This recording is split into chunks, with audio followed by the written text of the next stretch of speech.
ഇന്ന് കൊച്ചിയിൽ മഹേന്ദ്രയുടെ 2 വാഹനങ്ങളാണ് ലോഞ്ച് ചെയ്തത്. XUV 7XOയും XUV 9Sഉം. ഒരു ഇലക്ട്രിക് വാഹനവും അതുപോലെ ഒരു ഐസ് വെഹിക്കിളും. പണ്ടൊക്കെ വാഹനത്തിൽ എടുത്തു പറയുന്ന ഫീച്ചറുകളായിരുന്നു 4 door power window, power steering, അതുപോലെ ABS, എയർ ബാഗൊക്കെ. ഇപ്പോൾ അതൊക്കെ മാറി സ്നാപ്ഡ്രാഗൺ പ്രോസസ്സർ, അതുപോലെ 24 GB റാം, 128 GB സ്റ്റോറേജ്, ഇങ്ങനെയുള്ള ചിപ്സെറ്റൊക്കെ വെച്ചിട്ടുള്ള വണ്ടികളാണ് ഇപ്പോൾ ഇറങ്ങിക്കൊണ്ടിരിക്കുന്നത്. അതുപോലെ ഈ വാഹനത്തിൽ ലേറ്റസ്റ്റ് ആയിട്ട് ആഡ് ചെയ്തിരിക്കുന്ന ഫീച്ചറാണ് ChatGPT. നമുക്കുള്ള പല ക്വസ്റ്റ്യൻസിൻ്റെ ആൻസർ നമുക്ക് വണ്ടി തന്നെ പറഞ്ഞു തരും.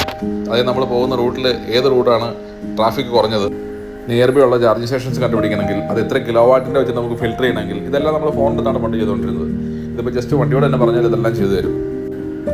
ഇനി അതുകൂടാതെ നമ്മൾ ഫാമിലി ആയിട്ടാണ് പോകുന്നുണ്ട്, നമ്മുടെ കുട്ടികൾക്ക് ഇത് ഏതാ സ്ഥലം അല്ലെങ്കിൽ ഇത് ഇവിടുത്തെ ഹിസ്റ്ററി എന്താണെന്നൊക്കെ ചോദിച്ചു കഴിഞ്ഞാൽ വണ്ടിയോട് തന്നെ ചോദിച്ചാൽ മതി. അതിൻ്റെ എല്ലാ ആൻസർ അപ്പോൾ നമുക്ക് കിട്ടുന്നതായിരിക്കും. ഇതിന് പുറമെ മറ്റൊരുപാട് ഫീച്ചറുകളും ഉണ്ട്.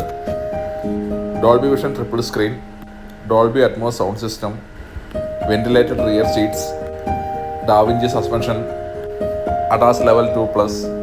കൂടാതെ ഈ 2 വാഹനവും 7 സീറ്ററുമാണ്. എന്തായാലും മഹേന്ദ്ര ഒരുപാട് മാറിയിരിക്കുന്നു. ഒരു ഇന്ത്യൻ വാഹന നിർമ്മാണ കമ്പനി ഇത്രയും അഡ്വാൻസ് ആയിട്ടുള്ള വാഹനങ്ങൾ ഇറക്കുന്നതിലൂടെ നമുക്കും അഭിമാനിക്കാവുന്ന കാര്യം തന്നെയാണ്. എന്തായാലും കംഫർട്ടബിൾ ആയിട്ടുള്ള യാത്രകൾ തുടരട്ടെ. നമുക്ക് വീണ്ടും കാണാം. ബൈ.